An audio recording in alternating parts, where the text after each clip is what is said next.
And I can't wait to see Ben Simmons and James Harden actually play basketball for the teams that they're now on. Jalen, Embiid had 42 and 14, and he wasn't even the best performer in the league last night. Luka Doncic, if you haven't been paying attention, has been on an absolute tear.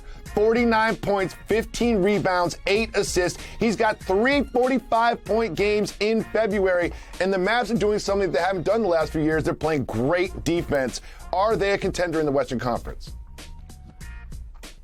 They're not a contender in the West, but they have a legitimate superstar on their team.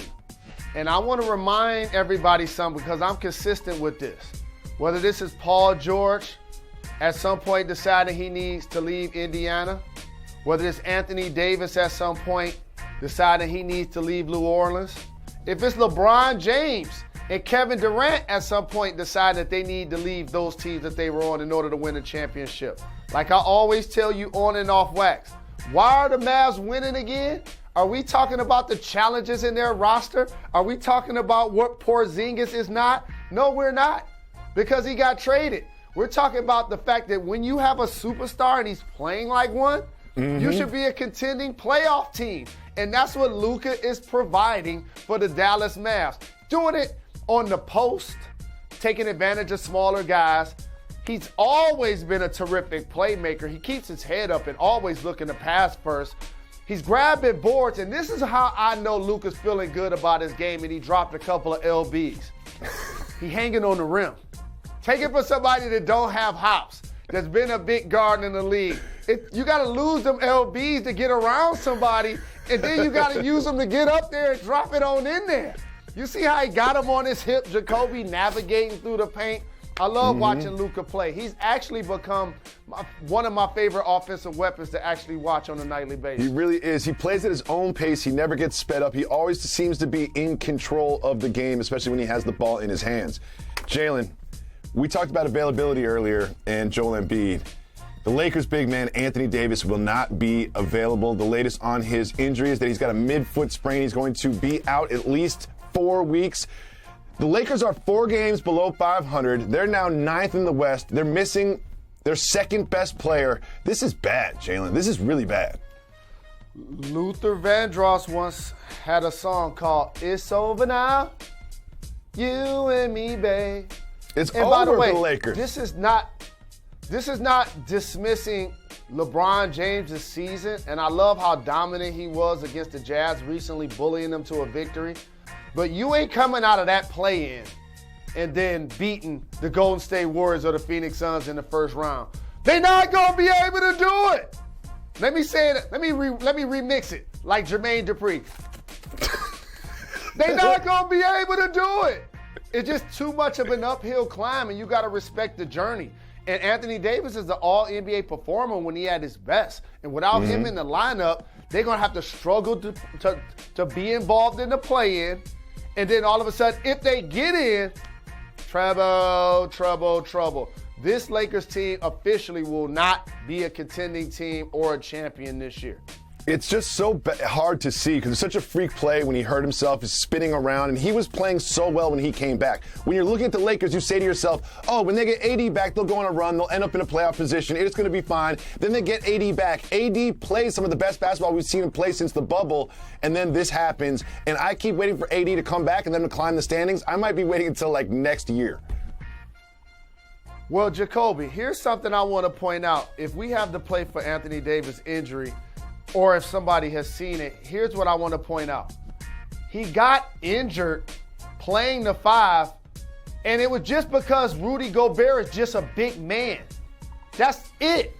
The geometry on the floor, Rudy Gobert was looking at the ball, and his big skis that he called feet were sticking out the back. And Anthony Davis just falls. That's why Anthony Davis wanted to play the 4. Because you want to be able to grapple and navigate with people that are maybe your size and your weight. When you start going up in class against Rudy Gobert, free injury. Look at this. Like Rudy Gobert was just being big. Look at him. He mad at the ref. Like seriously? like you called something on me? That's like a bug on the windshield. He didn't even realize. And look, watch Rudy Gobert. He just being big. Size 18, one of the best shot blockers in the game, contesting everything. And so that's why I believe AD likes to play the 4 because now you get the chance to be a navigator against guys that are more your size versus going against big guys like Rudy Gobert. When the last time, Jacoby, you were at the park when you were playing rec ball and you're playing against somebody who's just big and all on you, and you're like, man, just give me 3 feet. I don't cover those people. That's what that is. I don't cover those people. That's a matchup that I don't want. That sounds like work. Jalen, we're going to spend a lot of time during this NFL offseason discussing the potential landing spots for star quarterbacks that might be on the move. I'm sure we'll talk about Aaron Rodgers at some point, but right now let's focus on Russell Wilson. It seems like it's not working in Seattle with the Seahawks. If he were to move, where would you like to see him play next season? I think the thing that can't get understated is this is a terrible move by Seattle. Let me just be the person to say this out loud. You got one of the best quarterbacks in the NFL that has already won your Super Bowl champion, handles himself with class, shows up to work at all times, hadn't missed a game in 10 years, and you want to move on from that guy? And by the way, when I'm watching football on Sunday, those moon balls he throws to the sky, and then all of a sudden Metcalf falling underneath it and Lockett falling underneath it. Carson, I had him in fantasy, just can't stay healthy. Offensive line, just can't keep him upright. If you're Seattle and you're going to lose an all-pro quarterback in his prime, I promise you're going to regret. And the answer to your question is the Bucs. I just saw Tom Brady do it. The Bucs. I mean, I would have said the Lions, but I don't know if he's going to come run with us right now. So I'll just say the Bucs, because they just won a Super Bowl a couple of years previous with an elder Tom Brady. Russell Wilson is very durable. However, he has missed games. You were just alluding to the fact that he is often available to play for the Seahawks. And I would like to see him on the Saints. The Saints have a glaring hole at quarterback, and I really feel that if you could put Russell Wilson in. One of the most talented and dominant big men in the NBA. And by the way, not only is he playing in his 3rd All-Star game, he's also competing in the 3-point contest. The big cat, Karl Anthony Towns, is joining Jalen and Jacoby. Welcome, big fella. What's up? What's up, guys? Morning. Man, thank you so much for taking the time. Now, as Jalen mentioned, not only are you in the All-Star game, you've been there a couple times before, but you're in the 3-point contest. What's your strategy? Yeah, got a thumper. Win it, make them all. Don't miss. That's pretty simple. What is your strategy, big fella? Normally we don't see 7-footers get invited to the All-Star game to shoot 3-pointers. So what's your strategy to take this thing home? I honestly, it's pretty simple. Honestly, I know we joke around, but it's don't miss. Just pretty much get a quick start on each rack. Just shoot the ball. You know, the good thing for me in this competition is I don't jump on my jumpers. So it should be pretty easy just to get it going. So gonna shoot it. I'm trying to figure out where I want to put the money rack. So I don't know yet. That's what I was gonna ask you. Any special plans for the money rack? You got to think about that one. I don't know, because I want to put it in the middle of the floor. And I've been kind of suggested by, NBA players and colleagues, probably don't put it on the middle of the floor. But I'm number 1 in percentage in the middle of the floor 3. So I don't know exactly if I don't want to do that or maybe go to the right wing, to the right corner, just to give it the last shots of the night are always going to be the money balls when I'm feeling the best and most confident. Trying to figure it out, though, right now. So you've got some competitors in this field that are a little bit smaller stature than you. Who, when you look at the other competitors in the 3-point contest, who do you think is going to be your biggest competition?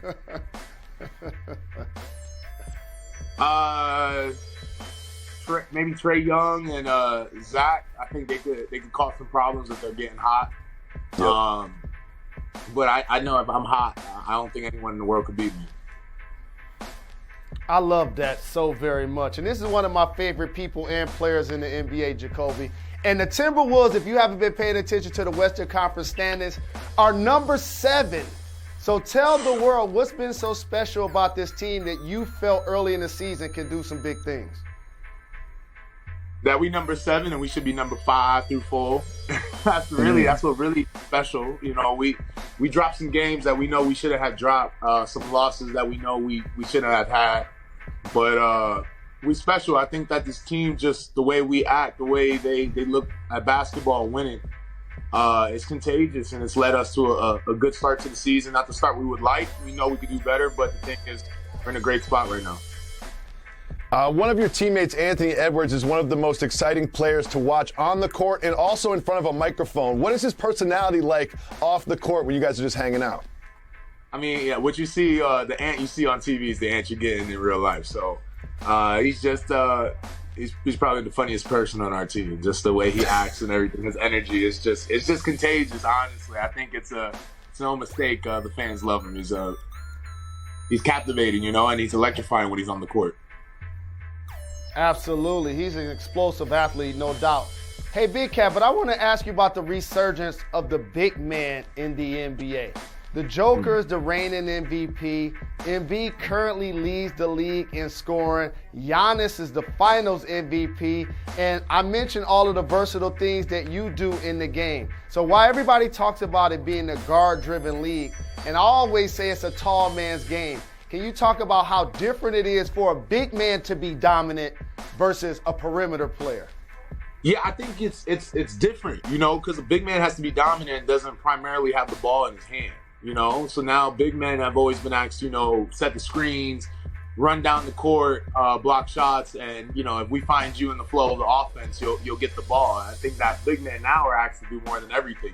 You're asked to dribble, you're asked to bring the ball up, be the point guard, be the center, be the small forward, and in times, for our team at least, guard whoever their best perimeter player is and guard him off the bounce. So we're asked to do it more than ever in the NBA, and it's fun. It's fun. I love it. I love to get a chance to utilize my talents and have some fun out there and compete against the best. It's fun to be able to be a big man and not be look crazy when you're trying to guard Steph Curry for full court or Kyrie Irving or these magical ball handlers, So it's pretty cool. It's fun for me. The competition gets me going.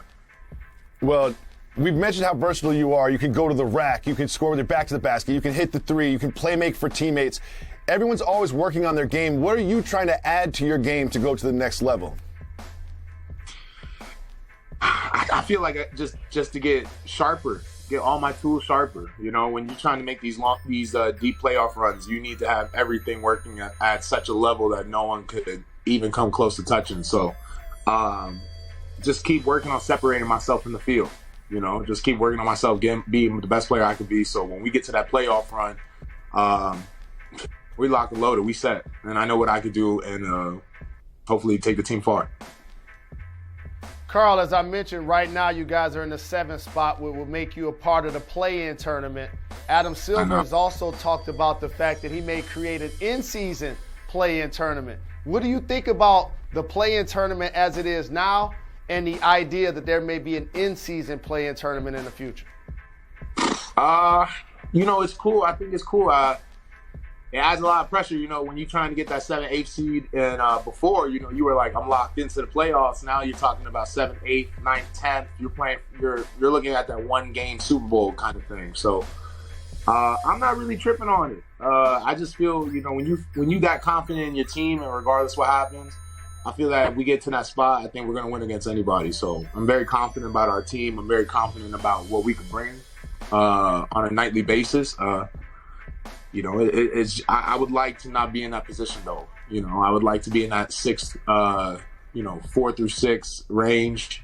Try to get in that little spot right there and get in the playoffs and start worrying about, who we need to play in the first round. So you're playing in the All-Star game this weekend. What is your approach? Are you trying to get highlights? Are you trying to get wins? Are you trying not to get dunked on? Like, when you put on your sneakers for the All-Star game, what is your approach to the game? Man, I ain't going there for no other reason but to win. I ain't showing up just to show up now. That play ain't worth just showing up now. I'm trying to go out there to win. I ain't trying to go out there to do anything less. The Bulls, and they have the tiebreaker. And they just went deeper into the box score yesterday. Look at that block by Bam. With Kyle Lowry playing well, Duncan Robinson knocking down shots. They're the number 1 team in the conference. The Miami Heat are going to be one of the toughest outs in the Eastern Conference. Yeah, with all the news about the Nets and the Sixers and the Bucks winning the championship, we always sleep on the Heat. Jalen, the Michigan Wolverines are on a bit of a run. They've won 3 of 4. They beat Iowa. Is this team going to the tournament? We're going to the tournament, And we're going to play well in the Big Ten tournament also. I know you saw a big freshman out there hanging on the rim and slowing down Murray also, because he had been averaging like 30 over their last 3 games for Iowa. So this is a big-time win for Michigan. I'm happy for Juwan. The team is starting to get healthy. We dealt with some COVID issues earlier. The Bulls, and they have the tiebreaker. And they just went deeper into the box score yesterday. Look at that block by Bam. With Kyle Lowry playing well, Duncan Robinson knocking down shots. They're the number 1 team in the conference. The Miami Heat are going to be one of the toughest outs in the Eastern Conference. Yet with all the news about the Nets and the Sixers and the Bucks winning the championship, we always sleep on the Heat. Jalen, the Michigan Wolverines are on a bit of a run. They've won 3 of 4. They beat Iowa. Is this team going to the tournament? We're going to the tournament, and we're going to play well in the Big Ten tournament also. I know you saw a big freshman out there hanging on the rim and slowing down Murray also, because he had been averaging like 30 over their last 3 games for Iowa. So this is a big-time win for Michigan. I'm happy for Juwan. The team is starting to get healthy. We dealt with some COVID issues earlier.